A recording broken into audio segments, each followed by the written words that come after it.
ఆ లైన్కి కొంచెం అటు ఇటు పోకుండా సేమ్ యాజ్ ఇట్ ఈజ్గా లైన్ అమ్మటే చిన్నగా జాగ్రత్తగా కట్ చేసుకోవాలి. లేదంటే లైన్లో నుంచి లోపలికి వెళ్తే మాత్రం మళ్ళీ హార్ట్ షేప్ అంతా డిస్టర్బ్ అవుతుంది. కాబట్టి చిన్నగా ఆ లైన్ అమ్మటే చిన్నగా కట్ చేసుకోవాలి. ఎక్స్ట్రా ఎక్కువ ఉన్న మైనంని మనం కొంచెం కట్ చేసుకున్న ఇబ్బంది లేదు, కానీ లైన్ అమ్మటి ఉన్నది మాత్రం చాలా జాగ్రత్తగా నిదానంగా కట్ చేసుకోవాలి. అలా కట్ చేసుకుని పైన అయిపోయినాక కింద చూడండి, ఎక్స్ట్రా ఉంది అంత ఉంది కాబట్టి ఒకేసారి మనం అంత ముక్క కట్ చేయగలిగాం. పూర్తిగా ఇలా హార్ట్ షేప్ అంతా మొత్తం నీట్గా కట్ చేసుకున్నాక పైన అంతా కొంచెం నీట్గా ఆ బ్లేడ్ తోటి ఇట్లా స్మూత్గా ఒకే ఈక్వల్గా వచ్చేటట్టుగా అదే లైన్ని ఆ లైన్ అమ్మటి మంచిగా నీట్గా స్మూత్గా చేసుకోవాలి, సమానంగా వచ్చేలాగా. ఎందుకంటే మనం కట్ చేసినప్పుడు ఎగులు దిగుడు ఉంటుంది, దాన్ని నిదానంగా బ్లేడ్ తోటి స్మూత్గా వచ్చేలాగా దాన్ని అట్లా తీసుకోవాలి. మొత్తం చుట్టూ బాటమ్ మొత్తం నీట్గా వచ్చే విధంగా అట్లా నీట్గా చేసుకోవాలి.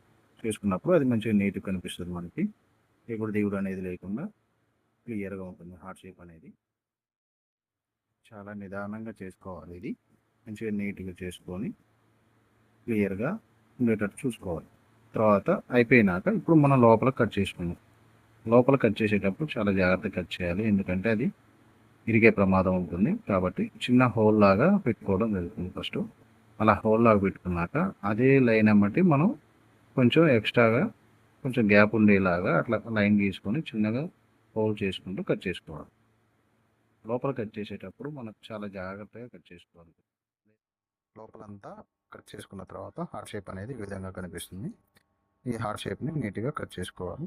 ఇలాంటి హార్ట్ షేప్లన్నీ 4 షేపులు కట్ చేసుకోవాలి. మనం 4 షేపులు కూడా మొత్తం నీట్గా ఫినిషింగ్ అంతా చేసుకోవాలి, స్మూత్గా వచ్చేలాగా ఫినిషింగ్ చేసుకోవాలి. ఆ ఫినిషింగ్ అంతా అయిపోయాక 4 హార్ట్ షేప్లను ఒకదాని మీద ఒకటి ఇట్లా ఫెవిక్విక్ ద్వారా అతికించుకోవాలి. అలా 4 హార్ట్ షేపులు అతికించడం వల్ల మనకు ఒక బాక్స్ అనేది తయారవుతుంది అన్నమాట. మనం ఒకటే బాక్స్ కొవ్వొత్తితోటి మనం మైనంలాగా పోసి తయారు చేయలేం, కాబట్టి ఈ విధంగా 4 హార్ట్ షేపులు చేసుకొని ఒకదాని మీద ఒకటి అతికించుకుంటే మంచిగా నీట్గా ఉంటుందన్నమాట.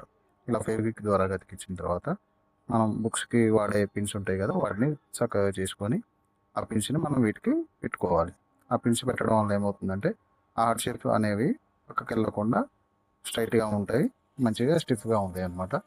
వాటిని అలాగే 4 వైపులా పిన్స్ పెట్టుకొని అతికించుకోవాలి. 4 హార్ట్ షేప్స్ కూడా అదే విధంగా ఒకదాని మీద ఒకటి ఫెవిక్విక్ వేసి పిన్స్ ద్వారాగా పెట్టుకుంటే గట్టిగా ఉంటుందన్నమాట. చూడండి, 4 హార్ట్ షేప్స్ కూడా పెట్టాను. ఇలా ఒక హార్ట్ షేప్లో ఉన్న ఒక బాక్స్ అనేది రెడీ అయిందనమాట. తర్వాత వీడియోని పార్ట్ 2 వీడియోలో చూద్దాం ఫ్రెండ్స్. Thank you friends.